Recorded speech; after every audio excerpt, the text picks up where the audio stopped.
అందరికీ నమస్కారం అండి. ఇదేమిటమ్మా మాయా?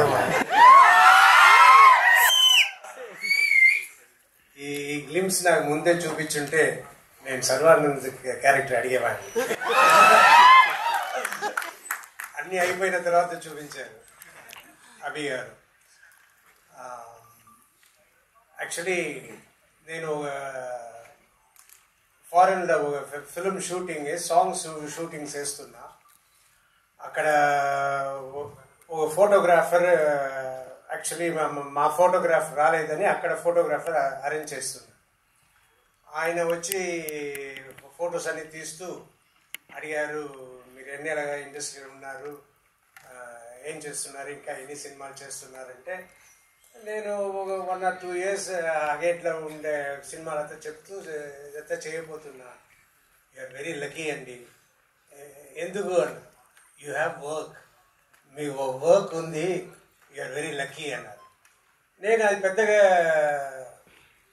దాని గురించి అప్పుడు పెద్దగా అనుకోలేదు. కానీ నిజంగా వర్క్ లేకుండా ఇంట్లో ఉంటే అది చేయి. సో నాకు కరోనా వచ్చిన తర్వాత ఇంకా మామూలు యాక్టివిటీకే నడవలేను అన్న పరిస్థితిలో ఉన్నప్పుడు ఎలాగైనా బయటపడాలి అని కష్టపడి 2-3 monthsలో మళ్ళీ నడిచి కొంచెం కొంచెం ఇంప్రూవ్ అవ్వడం మొదలైంది. అదంతా అయ్యి మరి 6 monthsలో అన్ని కంప్లీట్గా నేను తయారైపోయాను. తయారైపోతే సరిపోదు, వర్క్ కావాలి. నేను హీరోగా చేస్తున్న సినిమాలు చేస్తున్నప్పుడు నేను ఒక్కొక్క సినిమాకి ఇందులో ఏం చేయబోతున్నాము, ఏది చేయబోతున్నాము, ఎలా ఉండాలి, ఎలా రావాలి, ఎలా ఫినిషింగ్ ఉండాలి, ఎలా గెలవాలి అన్నట్టు మాట్లాడుకుంటాం. అదంతా మాట్లాడి ఇన్ని సినిమాలు, నియర్లీ 100 ఫిల్మ్స్ వచ్చిన తర్వాత టైర్డ్ అయిపోయా. మళ్ళీ అలా చేయడానికి లేకుండా సరే మనం ఏం చేద్దాం, ఈ హీరోగా చేయడం మాత్రం కాదు, ఇంకా మిగిలిన రోల్స్, మిగిలిన క్యారెక్టర్స్ కూడా మంచిది వస్తే చేద్దాం అని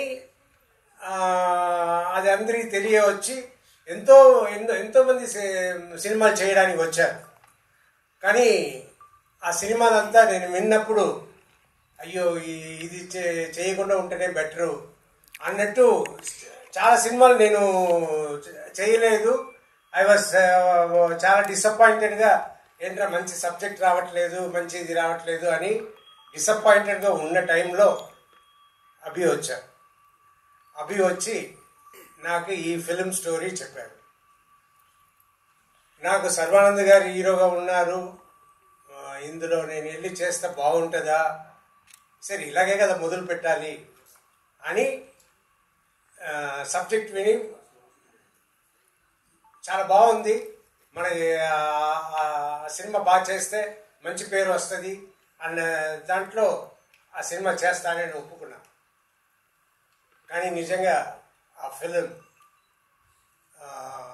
ఎంత బాగా వచ్చిందో all because of Abhilash Reddy గారు.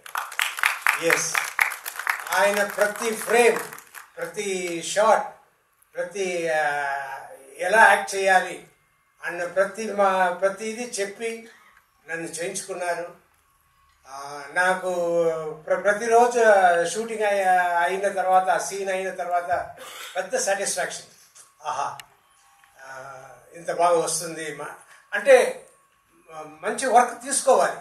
లేదంటే ఇప్పుడు ఇందులో యాటిట్యూడ్ చూపించండి అని అన్నప్పుడు నేను ఎప్పుడు మామూలుగా అందరితో నవ్వుతూ తిరుగుతున్నట్టు నేను ఉంటుంటే అది కాదు సార్, అక్కడ యాటిట్యూడ్ రావాలి, అది తెప్పించండి అని చెప్పి ప్రతి ఫ్రేమ్ నేను బాగా చేసేలా చేసిన అభి గారికి చాలా చాలా థ్యాంక్స్. అండ్ అదే ఈ సినిమా గెలుపు అవుతుంది. అండ్ ప్రొడ్యూసర్ అని చూస్తే వంశీ గారిని నేను ఇప్పుడే చూస్తున్నాను. అంటే సూపర్ ప్రొడ్యూసర్స్, సూపర్ ట్రీట్మెంట్, అన్నీ సూపర్. ఇంత కామ్గా, ఇంత ఇదిగా ఉన్నారు. మనంతా ఇంత ఖర్చు అయితే నేను సినిమాతో చేసినవని కదా, ఈ సినిమా ఖర్చులు అన్నీ చూస్తుంటే నాకు భయం పుట్టేది. కానీ ఈయన is very cool, really great sir. అలా ఉండడమే గ్రేట్. నాకు నిన్న ఇవాళ ఈ ఫంక్షన్ ఉంది, మీరు వచ్చి ఏమైనా మాట్లాడాలి అని అభి గారు చెప్తే నేను వచ్చి ఏం మాట్లాడేది, నాకు మామూలుగానే ఇరిటబుల్ బబుల్ సిండ్రోమ్ ఎప్పుడో సఫర్ అవుతున్నా.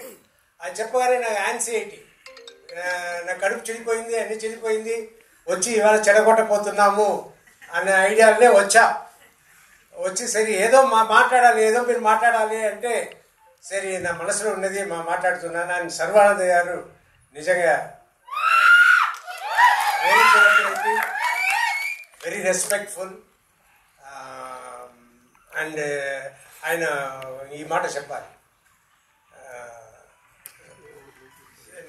మొన్న షూటింగ్ జరుగుతున్నప్పుడు ఆయన కలిశాను. నేను రాజశేఖర్ గారు, నేను సినిమా ఫస్ట్ హాఫ్ డబ్బింగ్ చెప్పాను, చూశాను, మీరు సూపర్గా చేశారు, నా గూస్ బంప్స్తో వచ్చేసింది అండ్ మీకు చాలా థ్యాంక్స్ ఈ సినిమా చేసిన దానికి అన్నారు.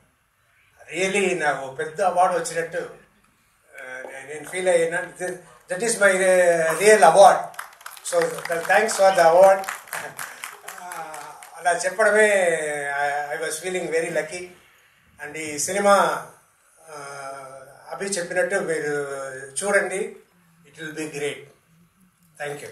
Thank you so much. And one question sir, ఇది బైక్స్ రేస్ ఇదంతా దీనికి సంబంధించింది కాబట్టి ఒకవేళ మీకు బైక్ ఇచ్చి జీవిత గారిని ఎక్కడికైనా తీసుకెళ్ళాలి అంటే మరి ఇంత అలా కాదు సార్, స్లోగానే వెళ్ళచ్చు, ప్రాబ్లం లేదు. ఎక్కడికి తీసుకెళ్దాం అనుకుంటున్నారు మీరు? Ladies hostel. లేడీస్ హాస్టల్ ఆవిడ్ని తీసుకొని లేడీస్ హాస్టల్కి ఆవిడ హాస్టల్లో వేద్దాం అనుకుంటారా సార్ ఈ వయసులో మీరు? ప్రశాంతంగా ఉందామనే కదా మీరు ఆవిడ హాస్టల్లో వేసి. So thank you so much. And yes మరి